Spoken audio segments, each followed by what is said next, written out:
Hello and welcome to Cutting to the Ball in the Post-Truth Apocalypse. I'm Ben and this week I'm hanging out with Gaz. Hello. And Mike. Hello.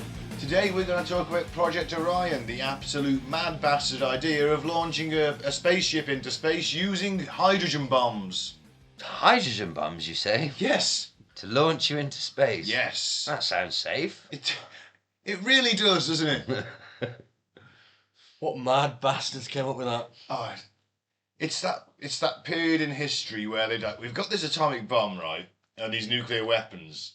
We could use them for something else, though, couldn't we? We could, we can do nuclear power. What if we could... Nukes for peace. It was atoms for peace. Atoms for peace.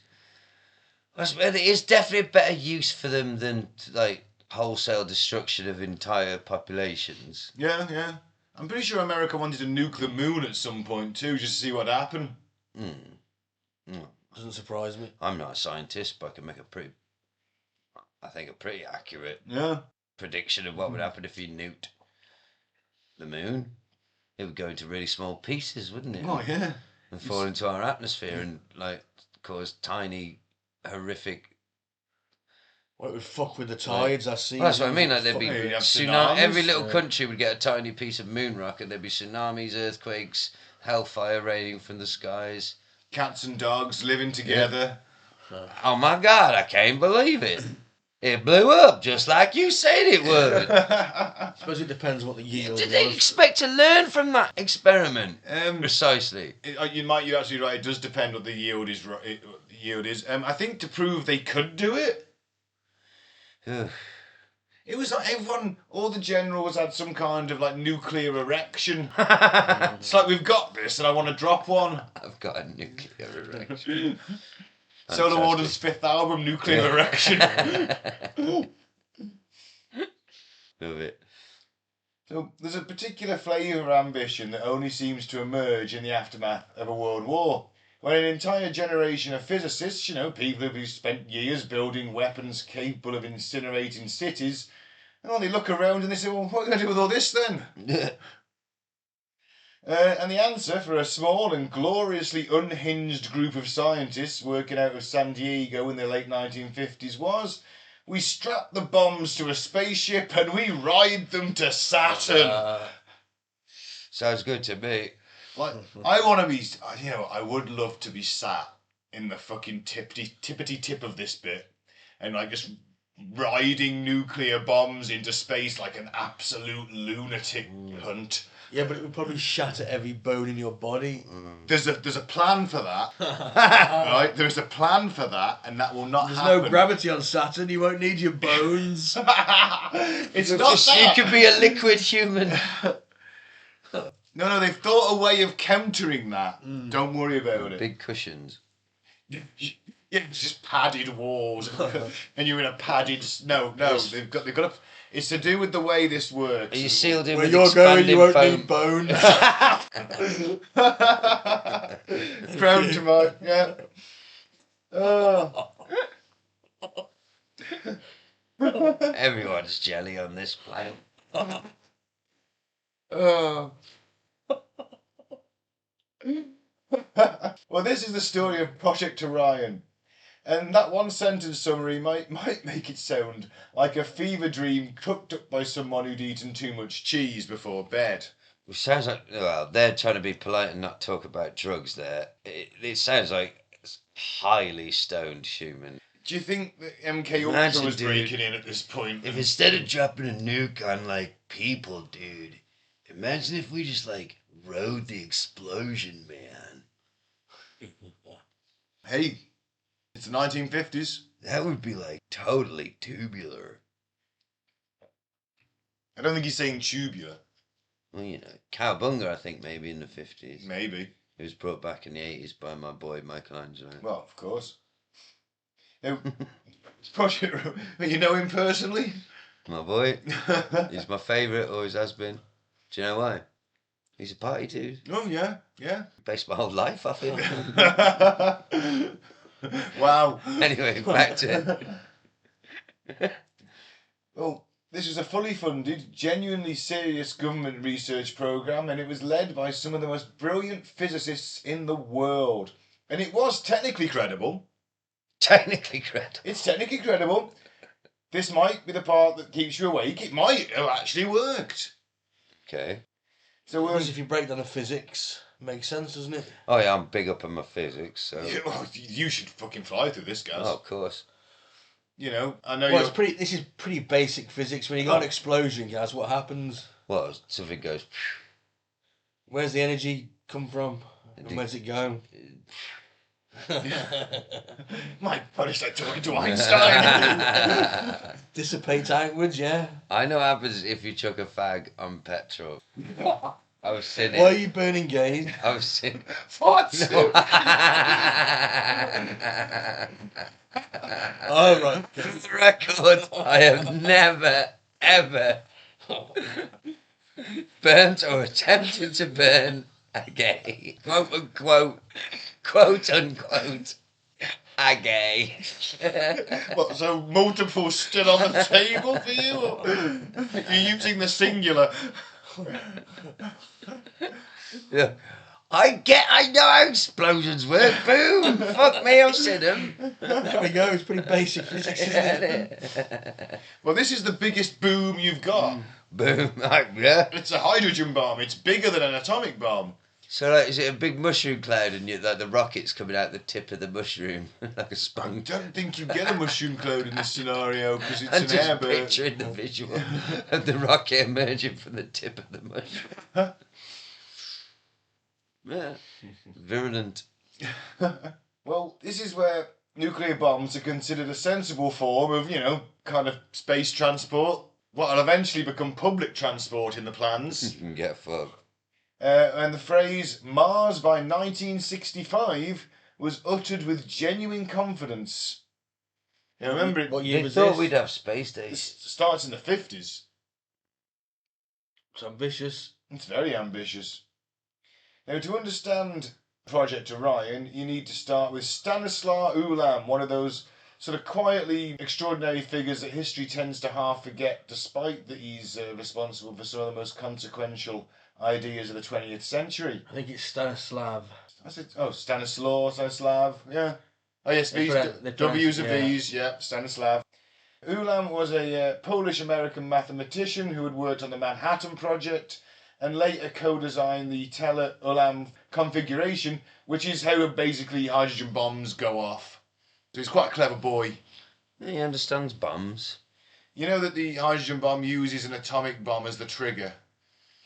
Okay, that's just the trigger That's just the trigger. for a hydrogen explosion. Yeah. Of course I knew that. So because he'd already helped invent, the most destructive technology in human history, he thought, well, you know what? I'm going to try and make it useful, apart from destroying cities. To make myself feel better. Yeah.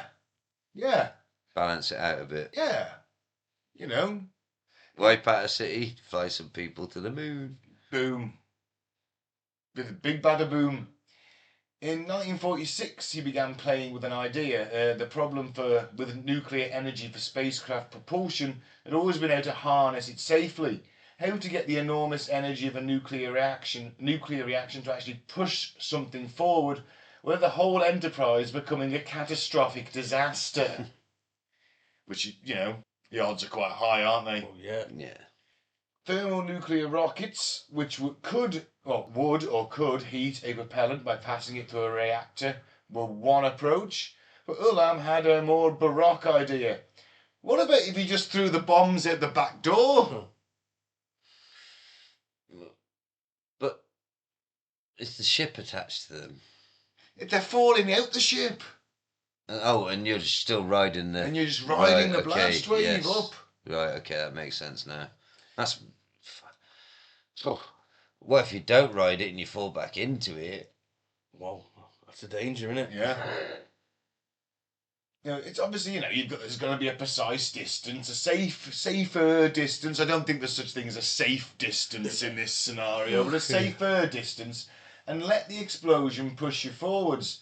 A series of small nuclear detonations, each one giving the spacecraft a kick, building up speed through repeated pulses, like an exceptionally energetic pogo stick. If the pogo stick were powered by hydrogen bombs. Yeah. And you're in space. Yeah. Now, Ulam and his colleagues, Frederick Ryan, sketched out the initial calculations in 1947, so they hadn't even invented the hydrogen bomb at this point. They're figuring it out, and he's going, wow, let's have a look at that.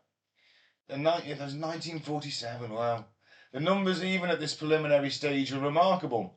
A nuclear pulse drive could achieve specific impulse, which is a measure of propellant efficiency, far exceeding anything a chemical rocket could manage, while simultaneously delivering enormous thrust.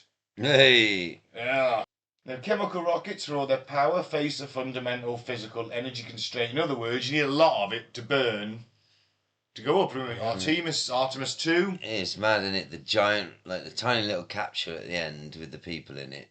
And then these fucking 50-story tall rockets. Just the whole fuel. Yeah. Just to get you up there. It's mad, isn't it, really, that's how we have to create the energy and gravity, isn't Break it? the gravity, yeah. By the time the tail of the shuttle clears a tower, it's doing 200 miles an hour. Right. It's got to get up to 17,500 miles an hour to get out of the atmosphere. Fucking crazy. Of course, it can all go tits up. Yeah. And you're dead in an instant. But imagine how amazing it is that somebody's, through experiments and figuring it out, has worked out that's the exact amount of fuel that you need to get that speed that you're saying by this time, and it needs to be ignited by this time, and maths, innit? Yeah, it's literally all maths and physics. It's amazing. A good job I don't work for NASA. Of course it is, because fuck me, I couldn't even be a cleaner at NASA. If I was doing them, if somehow I fluked my way into doing the jobs at NASA, everybody on that rocket is dying. Doesn't even bear thinking. Does it?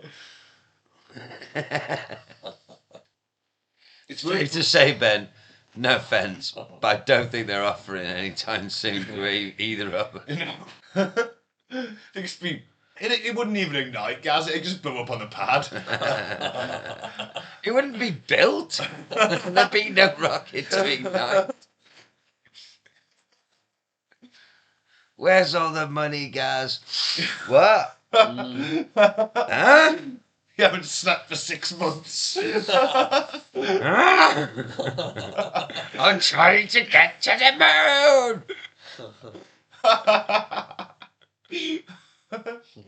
Without a rocket.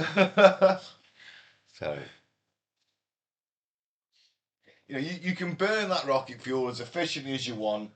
You still can't get around the fact you're just not packing as much punch as you'd really want. And a nuclear reaction, by contrast, is roughly 1 million times more energy per unit of mass than a chemical explosion. That'll do. Into the air. Chuck one out the back. There's not some guy just sat there throwing nuclear bombs at the back. How many bombs they want? How many did you chuck? All of them. What the fuck? One. Oh. Fuck. We destroyed the atmosphere of the entire planet. The Earth is literally on fire right now. Alright, we're alright though. Imagine it. She's What just the being fuck? propelled into space. I'll ride the wave of a nuclear explosion. People funded It's this. fucking insane. Just to everyone behind. You get projected up into space. You don't want to be behind. Yeah, exactly what happens to everyone. It falls back down to Earth at some point. And then in the atmosphere for 1 million years. Yeah.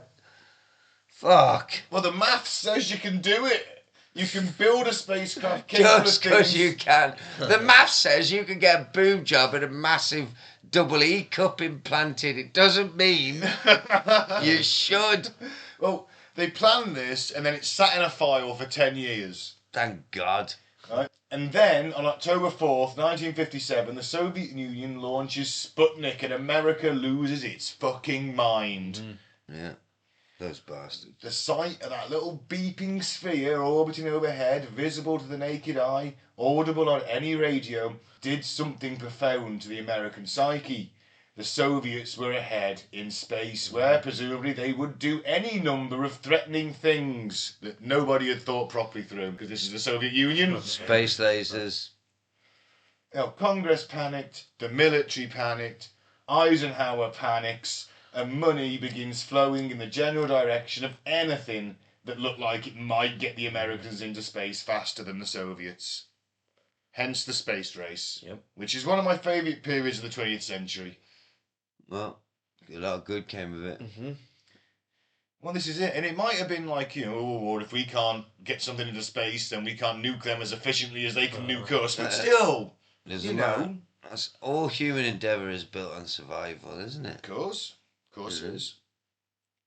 Fucking hell, that's very philosophical for you, like 7 pints in. I'm just a well of philosophy and knowledge, Ben, as you should know by now. That Foster's is doing something for you. You know what you should do? Spend your entire life drinking it. Well, that's pretty much what I've been doing. All the time, don't stop. It doesn't go well with the driving, though, does it? That's the issue. I'll give that up, it'll be fine. If I get away with it. Well, into this climate of productive hysteria steps a company called General Atomics, which isn't a bad name, is it? Americans are so shit at names. General Motors. This is General Atomics. The General Store. They've got a thing about general stuff, haven't they? Yeah. So based in San Diego, California, General Atomics was founded in 1955 with the mission of finding peaceful applications for nuclear technology, atoms for peace. So Eisenhower wanted, we can refine uranium and plutonium.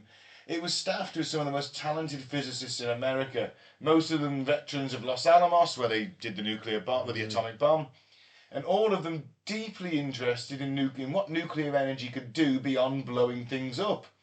In 1958, it gets funding from DARPA, which is, DARPA's forerunner. This is the Advanced Research Projects Agency. They just stuck a defence in front of it.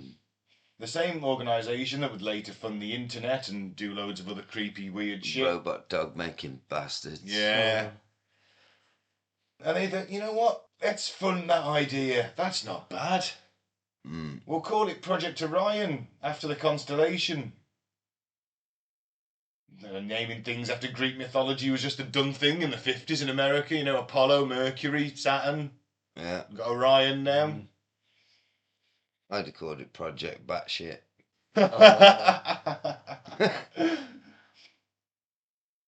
Well, the driving force behind Project Orion was Theodore Ted Taylor, a physicist whose career history reads like someone had decided to write a thriller novel, but wanted to stay entirely within the facts. So Taylor had worked at Los Alamos and had achieved, without a PhD, which is a distinction that very few people can claim to get to that stage, he designed both the largest and the smallest nuclear bombs and the most efficient ones in the American arsenal. That's the kind of resume that gets you some interesting invitations.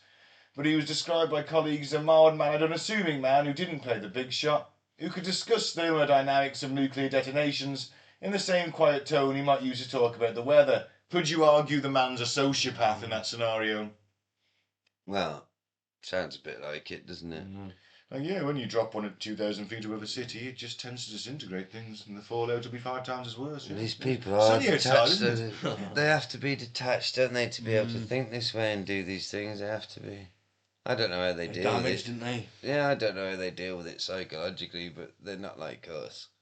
Well, we just drink some cans. Not like me and Mike. What do you mean? You could kill a city. Which city? Paris. It's gone. It's gone. I'm declining You're to comment. already dead. I'm declining to comment. No comment. Burnley. You kidding? That's on English soil. Yeah, but if you could, Well, declining to comment. he'd at least build a wall round it. Oh, yeah, He'd definitely. seal them in. Yeah, definitely. Yeah. Fend for yourself. Yeah. I won't deny it. Build Well. that wall. Well, you are trained by our Lord and leader, dear leader himself. You won't be saying that when the stormtroopers come for you. Oh, you're going to jail because you typed. Haha. I'm going to say my rent, boys. Anyway, sorry. That's a lot of legends in that. Hey, shut up. You like going on about Cliff Richard. Listen, nobody ever fucking set his front door on fire, did they? Because they were angry about getting stiffed on the No, pavement. because they're dead in a shallow grave somewhere. Yeah, he's better at it than Keir. He's better at it than Keir. What, covering up his crimes? Yeah, I mean, no.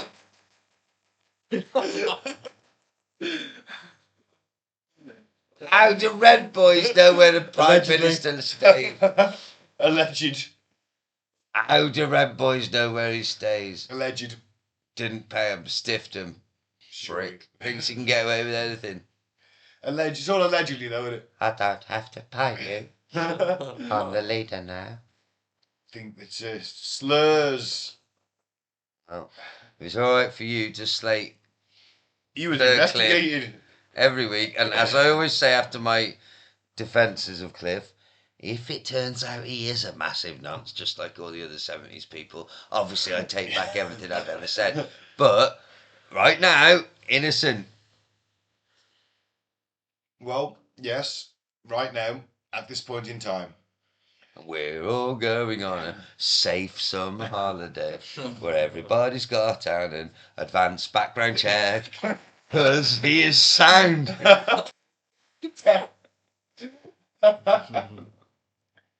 Well, anyway, we get back to Orion. Sorry. Taylor was convinced with an almost religious fervour that Orion was not just possible but important, and that it represented a genuine turning point in human history, a way to open the solar system to exploration on a timescale that actually mattered. But open it with massive nuclear explosions. Yes.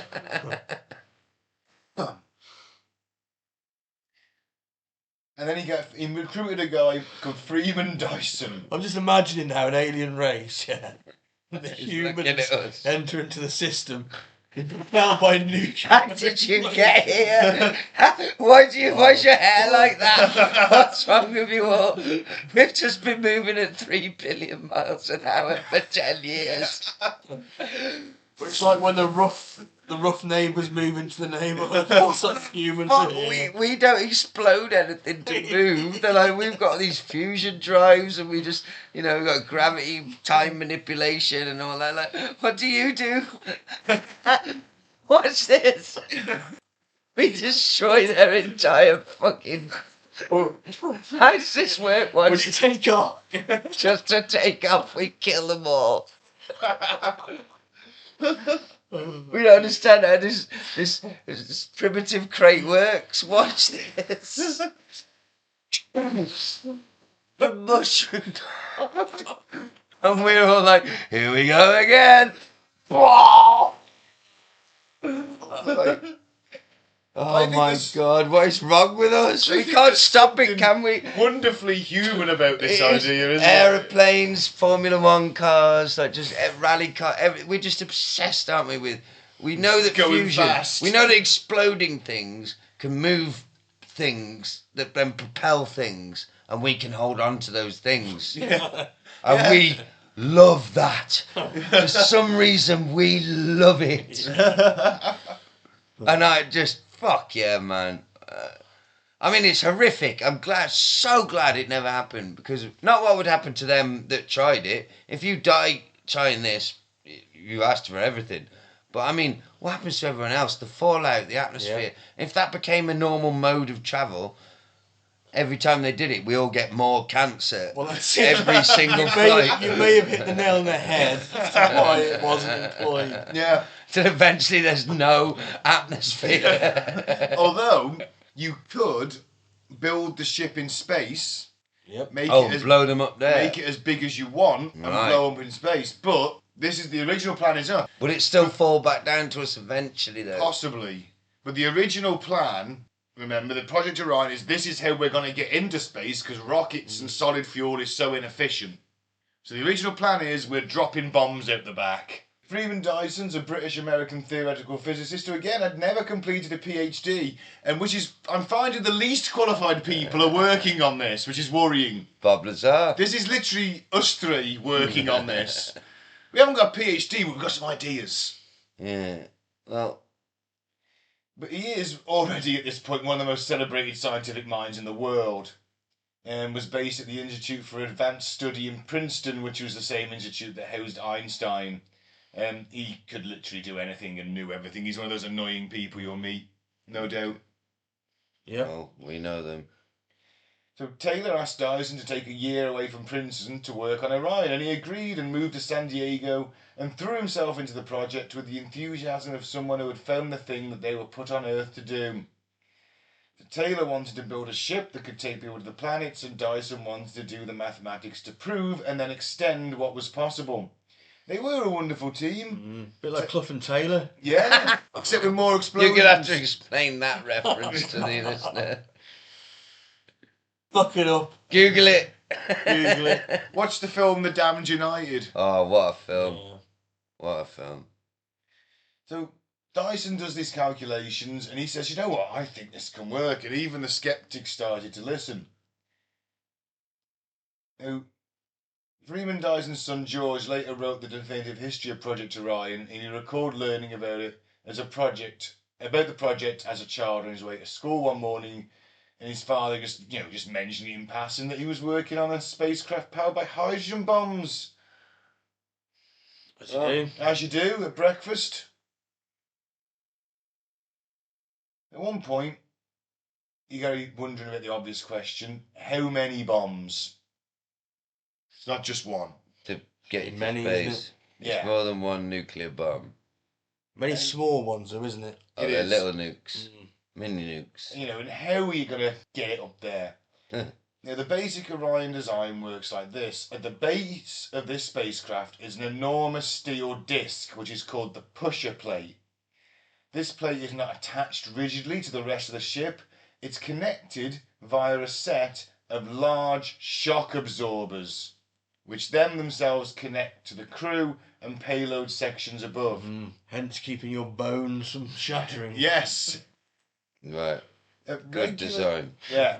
So you just basically got a massive steel plate on some massive springs.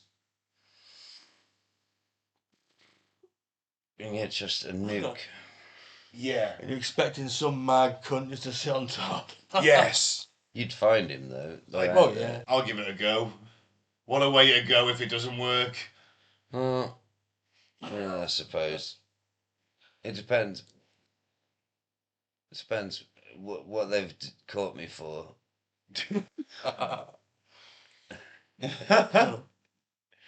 Yeah, moving on.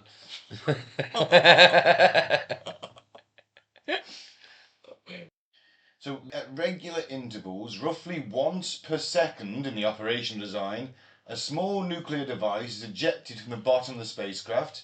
It falls a short distance behind the pusher plate and it detonates. The bomb isn't sort of just naked, not an old core.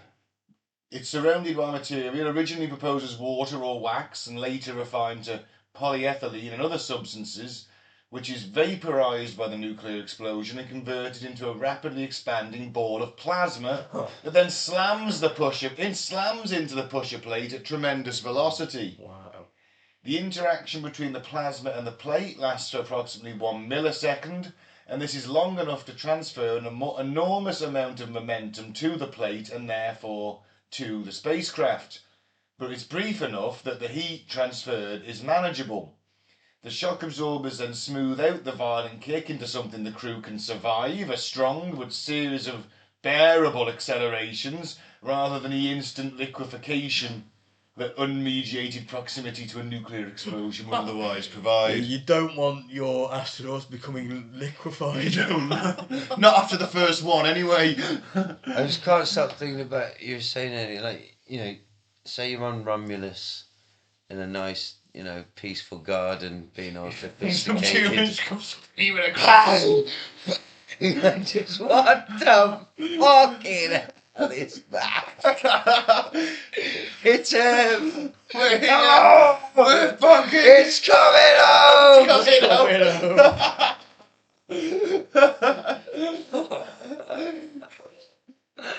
There's a very charred St. George's cross crudely drawn on the side. And some tits. Oh, God bless us.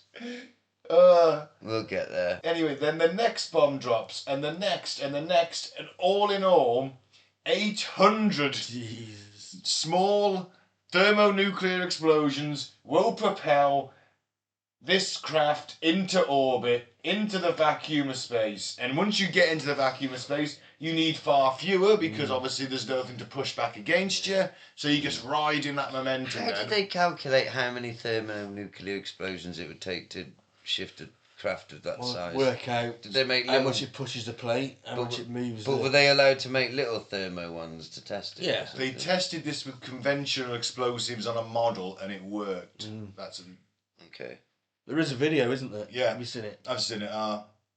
So the specific impulse of this system, again, the measure of fuel efficiency, is actually just fucking extraordinary. Chemical rockets achieve specific impulse figures in the hundreds of seconds. The Orion drivers calculated to achieve specific impulse in the thousands to the tens of thousands of seconds, depending on the design. It's a huge improvement. So to put it in normal terms, it could There's do... no guarantee that the whole capsule and everything won't go up in a mushroom cloud, though, is there? It's... Or is there... Well, mushroom clouds are formed Well, of you know what I everything mean, being but like, sucked back a mini in. nuclear explosion, though, isn't going to be great for your flesh. Well, No. neither is a chemical explosion. Yeah, but it works, though, doesn't it, most of the time? It goes wrong, the Challenger, obviously. Do you mean chemical like the fuel? Right. Danger you've got with this, if it goes wrong anywhere near the Earth and it crashes back to Earth and all them 800 thermonuclear weapons go off, you've got a bit of a fucking problem. My lord, imagine that. A miss... We fucked up the launch trying to get to the moon and destroyed the Earth. Yeah. Thank God they didn't... Yeah. Thank God they were sensible, actual scientists. And no one let these insane fools, these insanists... I'm sorry to reduce it to cartoon level, but it is that simple. They were going to throw mini nukes out the back of a fucking plane and ride the fucking nuclear wave to space. It's fucking beyond insane. It really is, isn't it? But The I fucking first love person it. who suggested it should have been punched unconscious. They never should have left the room. I fucking love it. How is it... He's some of the brightest people on the planet. They spent a lot of money testing things, and as if they were literally planning, we were going to do this. If they'll let us, we will drop nukes. And it wasn't... Who the fuck's sitting on top of that? I would. And it would have gone ahead until they came to the fact that obviously the fallout was going to be a problem. Yeah. If it goes wrong, Earth's dead. But- Earth death, you say? Yes, Earth death. Yeah, but we in space. Right then. You might be the only 4 people left. I know. Yeah, that's true. Yeah, and there is that. On your way to Saturn. Yeah, oh fuck. I wish I'd brought my cat. Oh, he's a little cat with a spacesuit on. Thank you. No. To put it in human terms, simple terms, to replicate what a basic Orion spacecraft could do, if you used conventional rockets, it was calculated you'd need a rocket roughly the size of the Empire State Building, and Orion would still be 2 or 3 times faster. Okay. And in 1959, the team built a small test vehicle they affectionately nicknamed Hot Rod. They made a scale model, subscale model. It was about 1 metre tall. It weighed about 100 kilograms. And using small shaped charges of conventional high explosives to test whether the fundamental concept of impulsive flight from a pusher plate actually worked as the mathematics predicted. We'll see if we can find it for Gaz. Yeah. So we watched the video. It does work. Yeah. It all works. It looks like a penis, but also, to me, it's just a waste, like, you know, like, because it's nukes, no matter if it works and you get to space, no matter what happens, what's left behind you is bad. Well, Right? everything's going to be choked with fallout, isn't it? Now, when NASA, whenever they have a launch, there's a big crowd, isn't there? Yeah, yeah. At a safe distance. That won't be happening with this. That's what I'm saying. But more than that, not just that crowd watching, like generations of people are dead. Just from one launch. There'll be cancer in the air for fucking millennia. Yeah, yeah. Well, it's not without its flaws. Oh God, you're not wrong there, are you? Jesus. And Hot Rod, it flew. The maths worked. It flew multiple times stably. It sailed upwards on repeated explosive pulses, demonstrating that a spacecraft could maintain controlled, stable flight while being repeatedly kicked from below by explosions. Well, you say stable, it wasn't that stable, was it? It stabilised every time another one went off, though. It looked like a dildo on a string, and someone was pulling the string really hard. And now we arrive at the most intoxicating part of the story, because once a team had established the concept worked, they started thinking about what they could actually do with it. And what they came up with was it's astonishing, to be fair. Mars by 65, Saturn by 1970. They haven't got to the moon yet. Fuck the moon, let's go straight to Saturn, baby. The basic Orion spacecraft design was a 4,000-ton vehicle capable of carrying a payload of 1,000 tons. For context, the Apollo program Saturn V, one of the greatest engineering achievements in human history, could carry a payload of about 130 tons to low Earth orbit. Only 10 times the amount. Yeah. The Orion wouldn't just outperform the Saturn V, it'd make it look like a delivery bike. Fair enough. The mission designs were simple. A single stage to Mars and back mission. How simple is it? So simple. Simple. Piece of piss, lad. It was going to launch directly from Earth's surface and was considered feasible. The moons of Saturn, especially Titan with its thick atmosphere and surface lakes, and the other Saturnian bodies, we'll go with the Saturnian, is it? Saturnian bodies could be reached in a reasonable time frame. The ship could carry large crews, serious scientific equipment, habitation modules.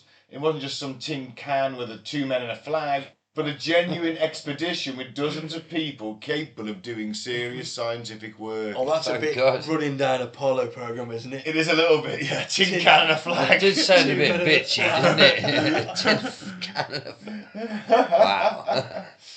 Salty. Fuck you and your tin can. Taylor was particularly excited about Mars and believed the expedition could be launched within years of a proper development program beginning. And they saw themselves in direct competition with Werner von Braun. And they were confident they had the best thing. Confident. Mm. But let's not be naive, it's got its flaws. Specifically, Really? it had the kind of issues that tend to give environmental agencies and international treaty negotiators very strong feelings. And anyone with a brain. Let's look at the main one, fallout. Launching an Orion spacecraft from the ground required detonating approximately 800 nuclear bombs in the lower atmosphere.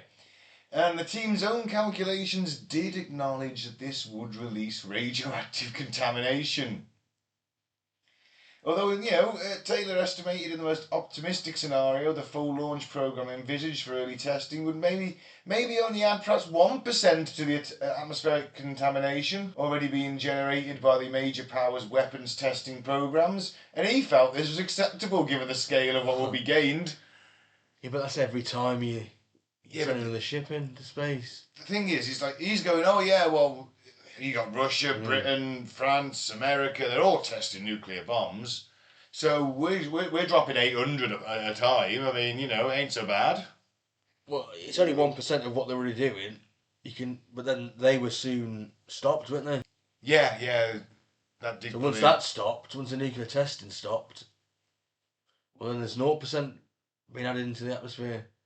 Yeah. And it's all of a sudden 1% is too much, isn't it? It is. I think any amount of nuclear contamination in the atmosphere is too much. Personally, We've already how many fucking experiments have we done? Oh, thousands. Thousands. It's already too much. It's already up in there.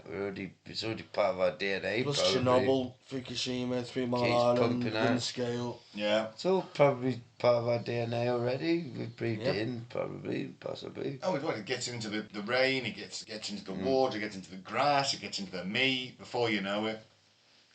Well, that's nice, isn't it? It's just something to look forward it's to. a cycle of life. The 1950s and early 1960s saw a growing public awareness of nuclear fallout and its effects. The public were told originally, that dying from nuclear radiation poisoning was a pleasant way to die. Worst ways to go, I suppose. Pleasant and painless. It was described as. If it's instant.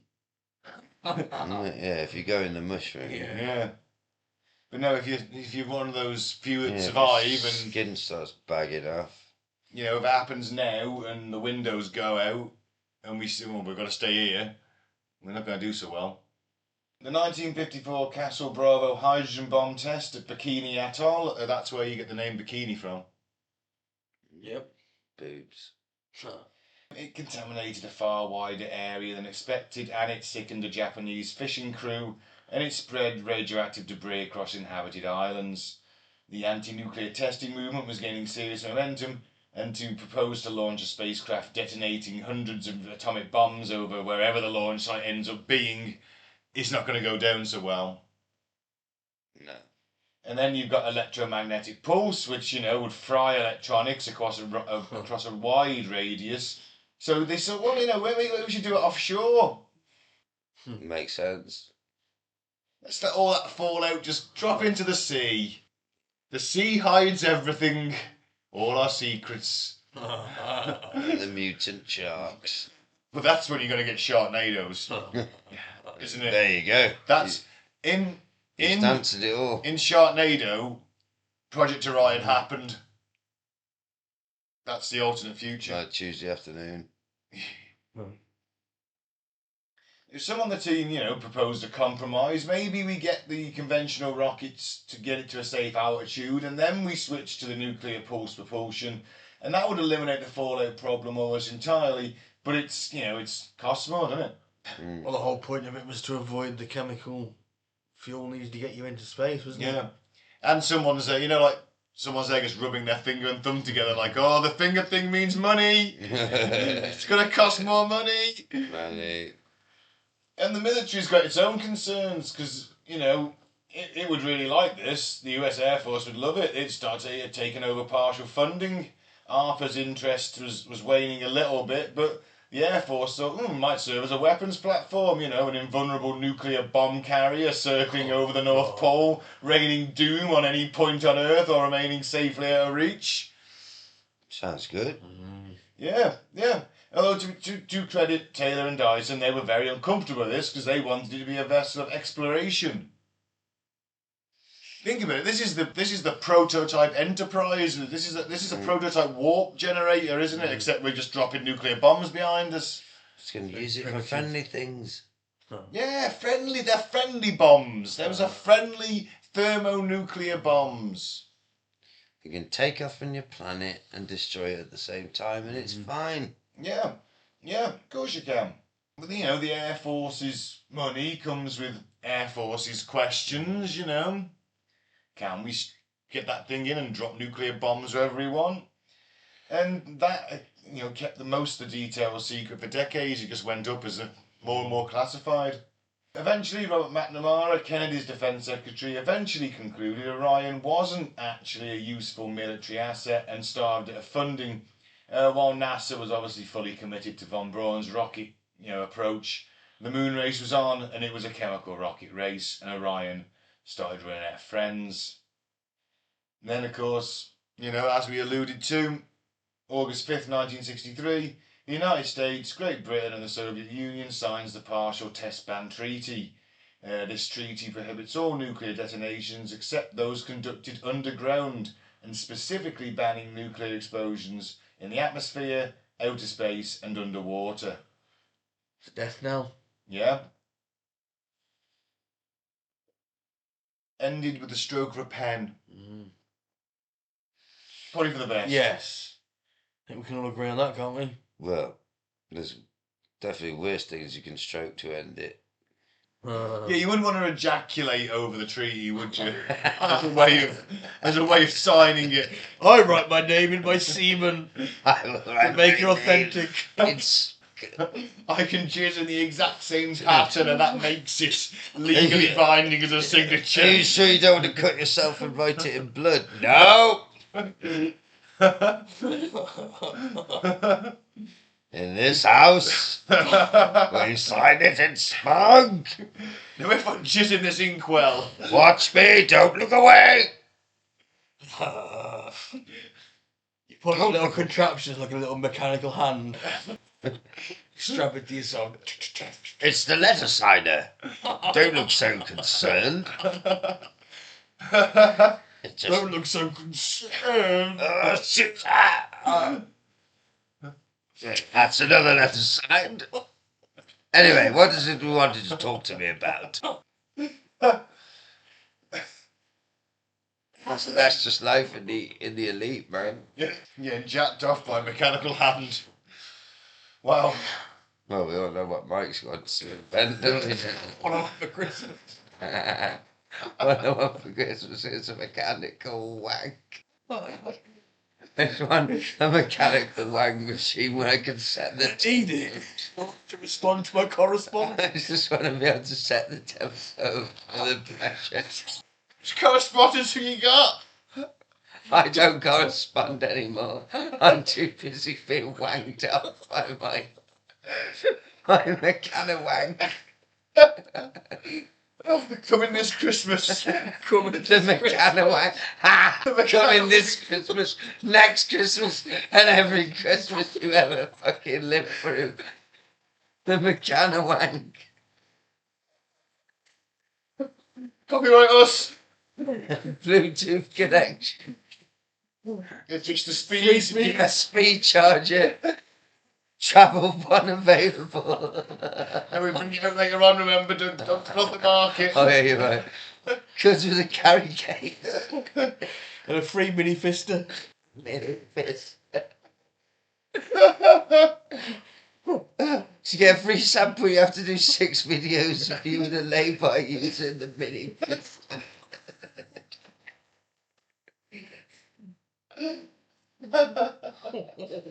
What the fuck's this got to do with Orion? I feel sorry for the editor. I'm keeping this in.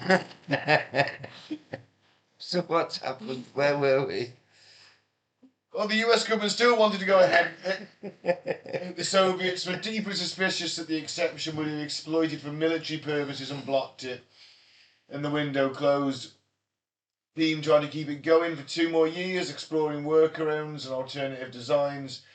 But without the ability to actually test the nuclear pulse system, the project was going nowhere. And on June 1930th, 1965, Project Orion was officially terminated. Freeman and Dyson wrote a paper about the cancellation titled Death of a Project. Research is stopped on a system of space propulsion which broke all rules of the political game. Catchy title. Yeah, let's face it, he's being a bit fucking passive aggressive, isn't he? Well. Bitch.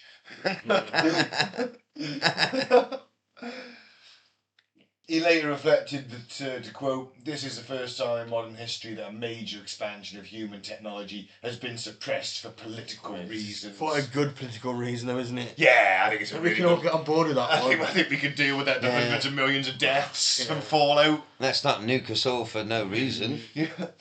Just to maybe get into space. That's And the then, thing. and then they get to space and they try and report back, and there's no one to report back to. It's a silly experiment. You used to think of it as like, yeah, we've got to test this. We're going to have to do multiple tests. And we're going to drop 800 nuclear bombs every time we test it. Time. And then eventually we'll decide it's safe and we'll do it. No. You're talking tens of thousands of nuclear detonations. It's never going to work. But here's the extraordinary thing. Even as the practical programs being wound down, Dyson's imagination kept going. So basically the basic design was for interplanetary travel, but Dyson had started thinking about scaling up, and then scaling up, and then scaling up a bit more. And then frankly scaling up until the whole concept left the solar system entirely. Mothership. The intermediate Super Orion designs were already barely comprehensible. One variant weighed 8 million tons. A ship that size, propelled by a continuous rain of hydrogen bombs, could not carry just a crew of dozens but a population of thousands. It would be, as the designers themselves noted, less a spacecraft and more of a city that happened to be moving through space, contemplating it as a potential interstellar arc and to carry human civilization to another star system. Well, that'll be used when we finally fuck this planet up for good. And we're like, it's our last hurrah, isn't it? Just fucking using nuclear bombs to power thousands of people. Yeah. These huge space arcs into space and just destroying the rest, what's left. The final coup de grace. That's what a way to go, though, if we're actually going to go. Yeah. If we are the last of us, you know, you're the elites and you're leaving, what a way to fuck the little tramps left behind you. That's what it'll be, won't it? It will be the little tramps. Oh, God, just imagine looking up and seeing the first one detonate and going, You shit. fucking son of a bitch in your big cock-shaped ship. Oh, and you know they'd make it purposely dildo-shaped just to fuck us a bit more. Isn't it ironic when the elites escape in your face? Oh. The ship shaped like a dick. Well, anyway. You know that episode of Love, Death and Robots where the robots are like looking at the rocket base and one of them triggers the sentry flamethrowers and there's all those human skeletons piled up at the bottom of the fence because the elites had fled. Yeah. Well, good luck. Dyson went further. Further than that. His interstellar Orion concept work at a detail, and this is 1968, titled Interstellar Transport, called for a pusher plate 20 kilometres in diameter, propelled by 30 million hydrogen bomb detonations at a rate of 1 every 1,000 seconds, and it would accelerate for 500 years, reaching approximately 3% of the speed of light before beginning an equivalent period of deceleration. Total journey time to Alpha Centauri, which is the nearest star system, would take 1,300 years. Which is better than the 40,000 years it would by chemical propulsion. Well, the Greys are not popping over here, will they? They're from there, aren't they, Alpha Centauri? Oh, Zeta Reticuli, innit? Sorry. Yeah. That's what Betty drew a map of that. She did. Skeptics will tell you that anyone can draw a series of dots and lines and it'll match up somewhere in space, but I don't believe that. Betty knew what she was on about.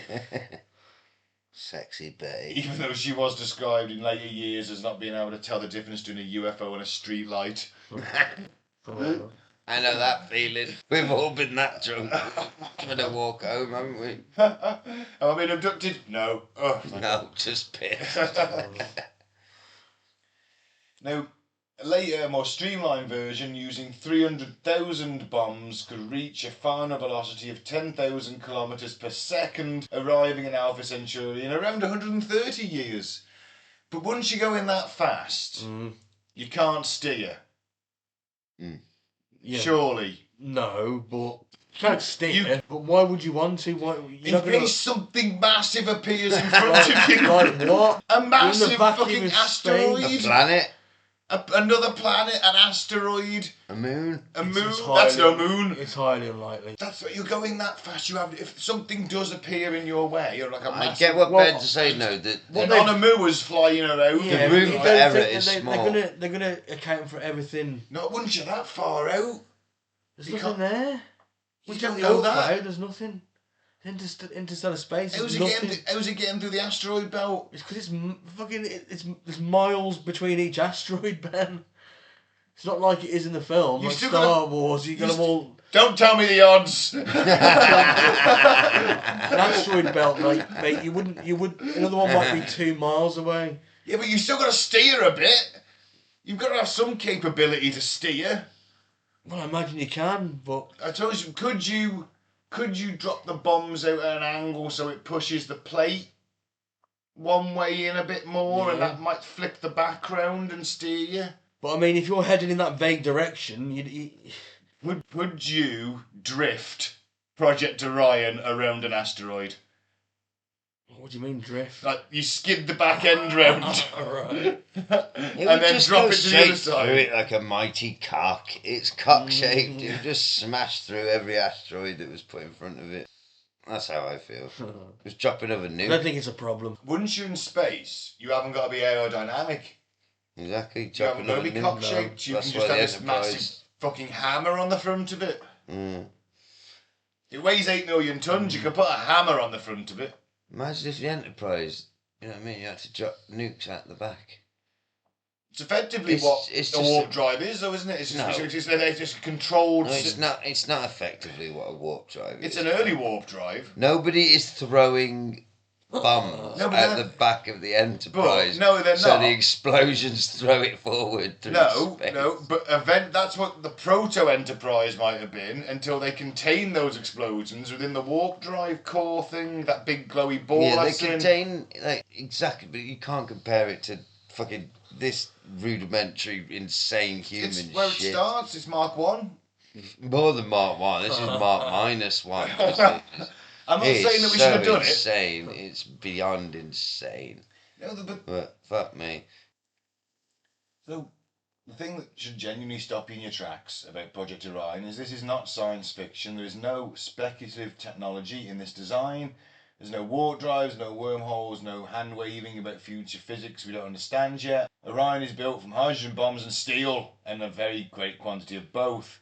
And it could have been built with the technology available in 1965. And to this day, interstellar Orion remains one of the very few concepts for crewed, as in people on board. Not crude, so we're going to fire atomic bombs or... Rude. For crewed travel to another star system that relies entirely on known physics. The engineering is extraordinary but not mysterious.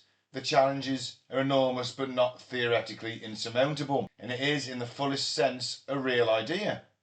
Then Dyson proposes the Super Orion. The pressure plate itself would be made of uranium or similar fissile material. This maniac, guys, he just cannot let it go, can he? He's got a nuclear erection. Super Orion. It shall be built. It shall be massive. An even bigger nuke. Please let me try it. Pirates to all the stars. He just wants to escape and leave us all to die, doesn't he? Yeah, with a bunch of... I will become a god. Yeah, he wants to become a god in a new galaxy. He might meet your cock somewhere. He might do. That's a throwback to a very old episode. He gets cock slapped. Get out of my dimension.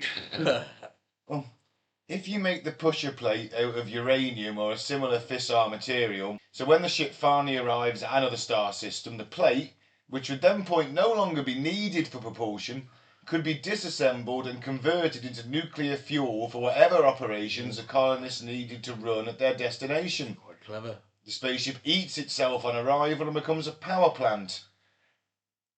It's a very creative fucking scenario to hand luggage. Never ending. But again, what about the fallout? The fallout. It's the one thing you can't really get away from, isn't it? The ones left behind. The fallout from the ground launch programme was real, it wasn't imaginary, and Taylor's 1% of existing atmospheric contamination figure, while it was his own assessment and while he believed it was acceptable given the potential gains, he was not unaware that he was making a moral calculation on behalf of people who had not been asked. Yeah. The residents of wherever Orion launched from would not have been consulted in the matter. He would have just gone to some third world country without asking permission from anyone and just fucked them over forever for 1,000 years. by launching from a field in their country. Yeah, who's to say that they wouldn't have launched from the desert in America? I mean, they did all the... America would never let them. They'd have fucked over, they'd have fucked over some powerless... They tested nuclear weapons outside of Las Vegas. Yeah, I suppose, but I honestly feel they'd have just been like that. Not by the 60s, though. No, Area 51, they'd have done it there. They'd have launched it from there. There's no one around for fucking miles, is there? They move all the people out of the way or don't. They won't be around long enough to fucking complain. Which is true. Because by this point they were testing in the Bikini Atoll, weren't they? Because they couldn't test in America. Yeah, and that was the thermo. That was because it was a hydrogen bomb, and it would have blown up a sizable chunk. Do it somewhere over there. Over there. Over there. Well, Dyson, eventually grew somewhat disillusioned with the ground launch concept, specifically because of the radiation question. Yeah. And these guys worked on the fucking Manhattan Project and designed the bombs that were dropped in the war and never gave a thought to why they shouldn't drop it over populated cities. Space, man. So NASA stuck with Von Braun, which was a lot better, really, wasn't it? We'll go with the... How many people did he kill, Gus? Well, at least he's not talking about dropping nukes out of planes. Now it all makes sense, doesn't it? Yeah. I mean, he's an absolute monster, but he's not dropping nukes out of fucking planes. Well, that's it. He may have been a Nazi. Yeah, so we'll have him rather than that one. Nuke boy. Nuke boy can fuck off. We'll have Psycho. Gas man, we'll have him. He's definitely had nuclear erections, isn't he? Nuclear erections. We should write that down. That should definitely got to be an album title. It needs to be a t-shirt. Project Orion was declared officially dead by 1965, but most of the work remained classified for years. The team dispersed. Ted Taylor moved on to other things. Freeman Dyson returned to Princeton and continued his extraordinary career in other directions. And the test model Hot Rod ended up in the Smithsonian. General Dynamics donated a wooden scale model of the spacecraft to the museum in 1979, where it sits to this day. The concept has never really entirely disappeared. Orion directly influenced Project Daedalus, a 1970s British Interplanetary Society study of an unmanned nuclear pulse interstellar probe, which we did speak about the other week. Yeah. And it influenced Project Longshot, which is a NASA US Navy Academy from the 1980s. It's influenced the BBC documentary To Mars by A-Bomb, The Secret History of Project Orion, and George Dyson's book published in 2002 and recently reissued remains a definitive account. Carl Sagan loved it, although obviously I don't think he wanted to do it, and discussed Orion in Cosmos, and Kim Stanley Robinson featured an Orion Drive spacecraft in his Mars trilogy. The underlying physics haven't changed, and the arguments for nuclear pulse propulsion haven't been disproven. They've just been politically inconvenient. And health inconvenience. And health inconvenience. And morally and everything else. They have produced some researchers have proposed mini-mag Orion, using much smaller magnetically initiated fusion events than full nuclear detonations, which might sidestep the treaty issues. And others have proposed launching Orion-type vehicles only from orbit, solving the fallout problem. So, in 1958, a group of brilliantly and completely serious scientists sat down and designed from scratch a spacecraft that would take 50 people to Mars and back in roughly a year. A spacecraft that could visit the moons of Saturn, a spacecraft that could, in its larger forms, carry a human colony to another star system using nothing more exotic than hydrogen bombs and large amounts of steel. The technology existed, the mathematics worked, small-scale tests succeeded, the team was assembled, the funding was very briefly in place. And then, they signed that nuclear test ban and ruined it for everyone. Well, would have got away with it if it wasn't them pesky anti-nuclear kids. Well, so there we go. It's Project Orion. He died at 96. Yeah, and he never lost the sense that something enormous had been set aside, like all those millions of He deaths never and fucking fallout. dropped it to his death, did he? No. Maniac. Well, probably best it didn't happen, innit? Yeah, I think it is. I mean, if you're going to do it in space, I haven't got a problem. But then negates the whole point of it. That's it, innit? But if you can get people faster, I think places stuff faster, like you know? Ion drives, isn't it? I think It's- it'll probably be then. It's Think of the rocket future. launchers on a BMX. It's fucking. It's insane and it's stupid, and thank God it never happened. Yeah, everyone would have been dead. Yeah. Dave. Yeah, everybody's dead. Dave. Yeah. Everybody. So yeah, I think we're all in agreement. Great idea. Yeah, And it's fun. flaws. It's amazing fun to think of, but it's just fucking insane how anyone ever took it more seriously than, oh, that's a funny idea.